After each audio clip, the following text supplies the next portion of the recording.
ముద్దుగా బండగా కాకుండా సన్నగా తగుమాత్రమైన వెడల్పుతో ఉండాలి రేక ఎప్పుడైనా. అదే మంచి ఫలితాలు ఇస్తుంది. ఈ రేక స్వయం కృషితో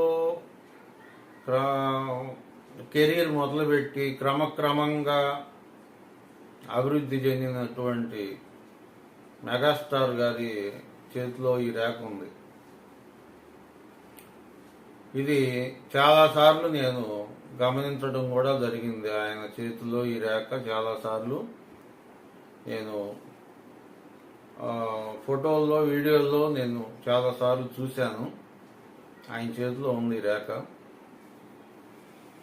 సరిగ్గా ఈ విధంగానే ఈ యొక్క ఆయుష్ రేఖ నుంచి ఇలా ధనరేఖ మొదలై ఉంటుంది ఆయన చేతిలో. అది ఉండబట్టే